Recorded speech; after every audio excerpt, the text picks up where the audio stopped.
সেই উপদেষ্টা ছিল রিজওয়ানা হাসান, চেনেন না? উনি বলেছে যে বাংলাদেশে যারা ইসলামপন্থী, জামাত ইসলাম সহ যারা ইসলামী দল, এদেরকে আমরা ক্ষমতায় যেতে দেইনি, মেইন স্ট্রিমে আমরা যেতে দেইনি, তাদেরকে ঠেকিয়ে দিয়েছি, তাদের বিজয় রোধ করে দিয়েছি। তার কথার দ্বারাই বোঝা যায় গত নির্বাচনে ইসলামপন্থীদের ইঞ্জিনিয়ারিং করে পরিকল্পিতভাবে ঠেকাইয়া দেওয়া হয়েছে। আজকে জাতির কাছে সেটা প্রকাশ হয়ে গেছে।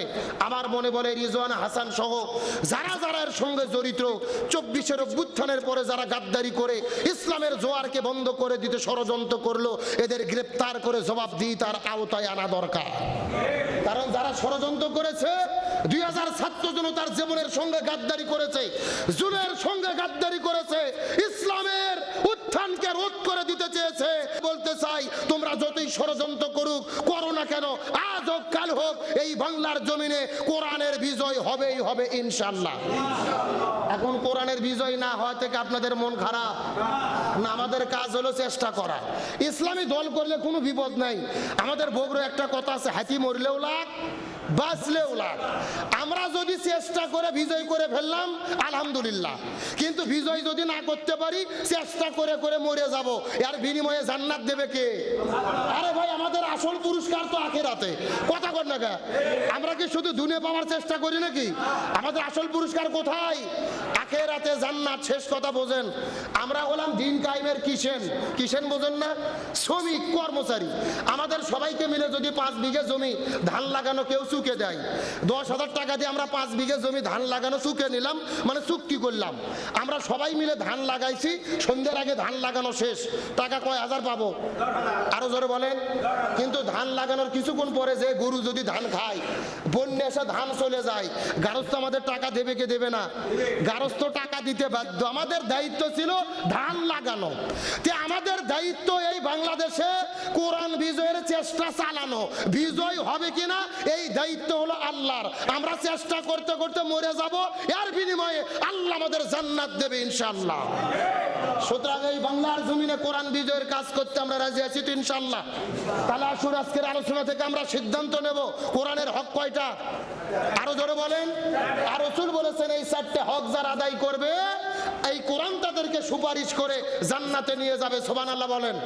তাহলে আজকের আলোচনা থেকে আমরা সিদ্ধান্ত নেই, কোরআন পড়বো, কোরআন বুঝবো, কোরআন দিয়ে জীবন গড়ব। এই কোরআনের 4টে হক আদায় করতে গিয়ে প্রয়োজনে শহীদ হব, জীবন দেব, তারপরে কোরআন ছাড়া হব না। কারা কারা রাজি আছেন? দুটি হাত একটু আল্লাহকে তুলে দেখায় দেন। লিল্লাহি তাকবীর। আল্লাহ তাআলা আমৃত্যু পর্যন্ত আমাদেরকে কোরআনের পথে থাকার তৌফিক দিক, বলেন আমিন। এই যে আপনাদের গ্রামের কৃতি সন্তান আমার ছোট্ট ভাই সোহান এত সুন্দর একটা ইফতারের আয়োজন করছে, আপনারা খুশি না বেজার? এতগুলো আলেম ওলামা এসেছে। আমার আগে আমার ছোট ভাই মেহেদি বলেছেন, মাহফিলের সেজনে লক্ষ টাকা দিয়েও এত বক্তা আনা না যেত না। কিন্তু ওই সেই সোহানকে আমরা মহব্বত করে ভালোবেসে তার মহব্বতে আমরা এসেছি। আপনাদের মধ্যে কিছু কথা বললাম, আপনারা কি কষ্ট পাইলেন? আল্লাহ তাআলা আমাদের আজকের এই মেহনতকে আল্লাহ কবুল করুক, আমিন বলেন। আর আলোচনা শুরু করেছিলাম রোজাদার ব্যক্তিদের জন্য আনন্দের বিষয় কয়টা, ভুলে গেছেন নাকি? 1 নম্বর হলো ইফতার, আর 2 নম্বর হলো আল্লাহর দিদার। জোরে বলেন সুবহানাল্লাহ। আমার প্রিয় বন্ধুগণ, মুসলমান ভাইরা, গভীর মনোযোগ লক্ষ্য করুন। কোন দিকে নজর নাই, কোনো দিকে তাকাতাকি নাই। শেষ কথাগুলো অন্তর দিয়ে ভালো করে বোঝার চেষ্টা করবেন। আল্লাহ তাআলা রোজাদার ব্যক্তিদেরকে কেমন ভাবে দিদার দান করবেন। হাসরের ময়দানে আল্লাহ যখন হিসাব নিকাশ শুরু করবেন, জান্নাতীরা জান্নাতের মধ্যে চলে যাবে, জাহান্নামীরা জাহান্নামের মধ্যে চলে যাবে। আল্লাহ তাআলা জান্নাতের মধ্যে প্রবেশ করার পরে জান্নাতীদেরকে ডাকতে বলবেন, জান্নাতীরা, এই জান্নাতের মধ্যে তোমরা কি সব পেয়েছো? আমি আল্লাহ আমার ওয়াদাগুলোকে কি তোমাদের কাছে পূর্ণ করতে পেরেছি? কিছু কিছু জান্নাতীগুলো ডাকতে বলবেন, আল্লাহ, এই জান্নাতের ভেতরে আপনি আল্লাহ যা ঘোষণা করেছিলেন আমরা তো সব কিছু পেয়ে গেছি। আমাদের মনের মধ্যে যখন আপেল খাইতে মন চায়, একটা আপেল আমাদের মুখের কাছে চলে আসে। যখন দুধ খাইতে মন চায়, দুধের নহর আমাদের কাছে আসে। যখন আঙুর খেতে মন চায়, আঙুর আমাদের মুখের কাছে চলে আসে। আমরা তো সব কিছু পেয়ে গেলাম, কিন্তু জান্নাতের ভেতরে এই দুনিয়ার মধ্যে যারা রোজা পালন করেছে, রোজাদার ব্যক্তিগুলো ডাকতে বলবেন, আল্লাহ, এই জান্নাতের ভেতরে আমরা তো সবই পেয়ে গেলাম, কিন্তু তুমি আল্লাহ তোমাকেই তো পাইলাম না। সুবহানাল্লাহ বলেন। রোজাদাররা কি বলবে? যে সবই তো পাইলাম, কিন্তু তুমি আল্লাহ তোমাকে তো পাইলাম না। সুবহানাল্লাহ বলেন। আল্লাহ তাআলার কুদরতে মনের মধ্যে বড় আনন্দ লেগে যাবে।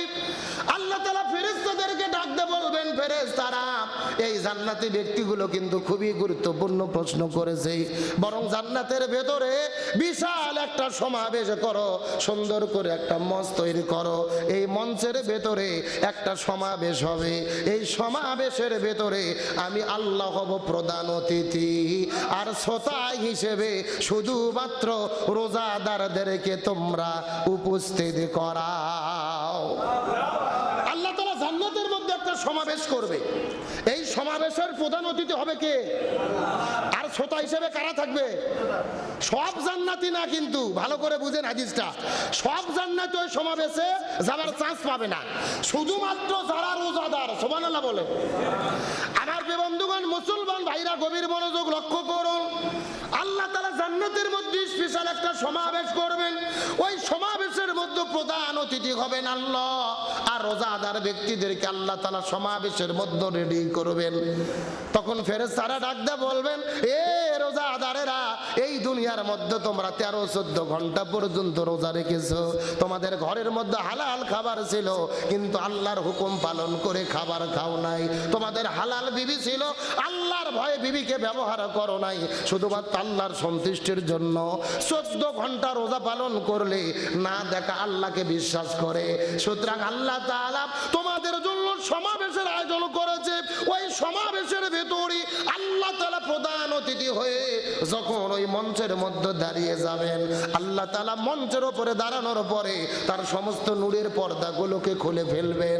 আল্লাহ নূরের পর্দাগুলোকে খুলে ফেলার পরে এই লক্ষ লক্ষ কোটি কোটি রোজাদার ব্যক্তিদের সঙ্গে আল্লাহ তাআলা দেখা দেবেন। এই কোটি কোটি রোজাদারেরা আল্লাহকে সরাসরি দেখতে থাকবে। দেখতে দেখতে হাজার হাজার বছর পার হয়ে যাবে, ইমানদার ব্যক্তিরা আল্লাহকে দেখতেই থাকবে, আর আল্লাহ রোজাদারদেরকে দেখতে থাকবে। এই রকম আল্লাহকে দেখতে দেখতে হাজার বছর পার হয়ে যাবে। জোরে বলেন না মারহাবা। তো আল্লাহকে যদি আমরা সরাসরি দেখতে চাই, কোন ইবাদত করতে হবে? রোজা রাখতে হবে। জোরে বলেন কি? একমাত্র আল্লাহর সন্তুষ্টির জন্য যারা সিয়াম পালন করবে, রোজা পালন করবে, আল্লাহ তাদের সরাসরি দেখা দেবে। আর একবার বলেন না সুবহানাল্লাহ। এখন আসেন আজকের আলোচনার মূল কথা, যেই বিষয়টা আমি আপনাদের মেসেজ দিয়ে আমি শেষ করে মোনাজাত করে দেব। এই যে এতক্ষণ পর্যন্ত রোজার এত গুরুত্ব বললাম, এত ফজিলত বললাম, এত তাৎপর্য বললাম, এর পেছনে কারণটা কি? এই রোজার এত গুরুত্ব, এর পেছনে কারণ কি? আল্লাহর কোরআন বলেছেন, শাহরু রমাদান আল্লাযী উনজিলা ফীহিল কোরআন হুদাল লিন-নাস ওয়া বাইয়িনাতিন মিনাল হুদা ওয়াল ফুরকান। আল্লাহ বলতিছে রোজার এত সম্মান হতো না, এত গুরুত্ব হতো না যদি না রমজান মাসে আমি কোরআন নাজিল না করতাম। সুবহানাল্লাহ বলেন। তাহলে সবাই একটু আমাকে কথার উত্তর দেন, তাহলে বোঝা গেল রোজার গুরুত্ব কিসের কারণে। একটু শেষ করার মতো কথা বলেন, কিসের কারণে? এখন বলেন তো, পৃথিবীর সর্বশ্রেষ্ঠ নবীর নাম কি? মুহাম্মাদুর রাসূলুল্লাহ সাল্লাল্লাহু আলাইহি ওয়াসাল্লাম। এখন বলেন তো, আমাদের নবী যে শ্রেষ্ঠ নবী, এর পেছনে কারণ কি? তার কারণ আমাদের নবীর উপরে কি নাজিল হয়েছে। এখন আপনাদের কাছে 3 নম্বর প্রশ্ন, এই পৃথিবীর ভেতরে শ্রেষ্ঠ রজনীর নাম কি বলেন তো? লাইলাতুল কদর। লাইলাতুল কদর কেন শ্রেষ্ঠ হলো? কারণ এই মাসে কি নাজিল হয়েছে। তার মানে বোঝা গেল রমজান মাসের গুরুত্ব, লাইলাতুল কদরের গুরুত্ব, আমার নবীর সম্মান, সবকিছুর পিছনে একটা জিনিস জড়িত, সেই জিনিসের নাম কি? আরো জোরে বলেন। তার মানে বোঝা গেল গুরুত্ব আসলে নবীর না, গুরুত্ব রমজানের না, গুরুত্ব লাইলাতুল কদরের না, প্রকৃতপক্ষে গুরুত্ব এবং সম্মান পাবার দাবিদার হলো কোরআন। এখন আপনি 60 বছর ধরে রোজা রাখেন কিন্তু কোরআনকে সম্মান করেন না, তাহলে কি হবে? আপনাদের এই গ্রামের নাম কি? শিলকুর গ্রামের 200 জন বরযাত্রী বর বিয়ে খাইতে গেছেন। বর কয়টা? কথা বলেন কয়টা বর? এখন আপনারা বিয়ের বাড়ি যাওয়ার পরে মেয়ের বাপ আপনাদের মুরগি রোজ দেশে, বিরিয়ানি দেশে, ইচ্ছা মতো খাওয়াইছে, গোস্ত ভুনো, কিন্তু বড় কিচ্ছা মতো পিটাইয়া গাছের সাথে বেঁধে রাখছে। আপনারা সম্মানিত না অপমানিত? কথা কয় না কেন? এই মাত্র না বিরিয়ানি খাইলেন, মুরগি রোস্ট খাইলেন, 200 জন বরযাত্রীকে খাওয়াইয়া আর বরকে পিটাইয়া যেইভাবে যাত্রীদের সম্মানিত করা যায় না, একই রকম কোরআনকে সম্মান করে রোজা রেখে লাইলাতুল কদর পালন করে কখনোই জীবনের গুনাহ মাফ করে নেওয়া যায় না। তার মানে বোঝা গেল আমরা যদি সবকিছু মাপ পেতে চাই কাকে সম্মান করব? এখন প্রশ্ন, কোরআনকে কেমনে সম্মান করব? কোরআনকে সম্মান করতে গেলে কোরআনের 4টে হক আদায় করতে হবে। সবাই বলেন কয়টা? একটু কথা বলেন কয়টা? 1 নম্বর কোরআন পড়তে হবে, 2 নম্বর কোরআন বুঝতে হবে, 3 নম্বর কোরআন অনুযায়ী আমল করতে হবে, আর 4 নম্বর কোরআনের বিধান হলেন কোরআনের বিধান এই জমিনে বাস্তবায়ন করতে হবে। জোরে বলেন আল্লাহু আকবার। যতদিন কোরআন পড়েছে নবীর কোনো বিপদ ছিল না, নবী কোরআন বুঝেছে নবীর কোনো বিপদ ছিল না, নবী কোরআন অনুযায়ী আমল করেছে নবীর কোনো বিপদ ছিল না। যখনই নবী বলেছেন জমিন যার আইন চলবে তার, আল কোরআনের আইন চাই, সৎ লোকের শাসন চাই, তখনই আমাদের নবীজিকে জেলে বন্দী করেছে, উহুদের ময়দানে দান মোবারক শহীদ করেছে, তাইফের ময়দানে রক্ত ঝরিয়েছে। 1 নয় 2 নয়, আমাদের নবীজিকে 27 বার হত্যার টার্গেটের শিকার করা হয়েছে। জোরে বলেন ঠিক? তার মানে বোঝা গেল কোরআন পড়লে বিপদ হয় না, কোরআন বুঝলে বিপদ হয় না, কোরআন নিজে মানলে বিপদ হয় না, কিন্তু কোরআন কায়েমের আন্দোলন করতে গেলে বিপদ। এই বাংলাদেশের দিকে লক্ষ্য করে দেখেন, কোরআনের পাখি শহীদ আল্লামা দেলওয়ার হোসেন সাইদি, আল্লামা সাইদি যতদিন কোরআন পড়েছে তার কোনো বিপদ ছিল না, কোরআন বুঝেছে তার কোনো বিপদ ছিল না, নিজে আমল করেছে তার কোনো বিপদ ছিল না। যখন আল্লামা সাইদি বলেছেন জমিন যার আইন চলবে তার, এই কোরআন শুধু বুঝলে হবে না, কোরআন দিয়ে বাংলাদেশের পার্লামেন্ট চালাতে হবে, তখন আল্লামা সাইদিকে জেলে বন্দি করে সেখান থেকে হসপিটালে ভর্তি করে ইনজেকশনের সিরিজে বিষ ঢুকাইয়া পরিকল্পিতভাবে তাকে হত্যা করা হয়েছে। তার মানে বোঝা গেল কোরআন পড়লে বিপদ নাই, কোরআন বুঝলে বিপদ নাই, কোরআন নিজে মানলে বিপদ নাই, কোরআন জমিনে কায়েম করতে গেলে বিপদ আছে না নাই? এই বাংলাদেশেও বর্তমানে বহু দল আছে, ওই দলই বিপদের মধ্যে পড়ছে যারা বাংলাদেশে কোরআন কায়েমের আন্দোলন করেছে। কথা বলে না কেন? এইবার বাংলাদেশে কোরআন বিজয় হয়ে যেত, পার্লামেন্টে কোরআন যেত, কোরআন দিয়ে বাংলাদেশ চলতো, কিন্তু ষড়যন্ত্র করে কোরআনের বিজয়কে এই বাংলাদেশ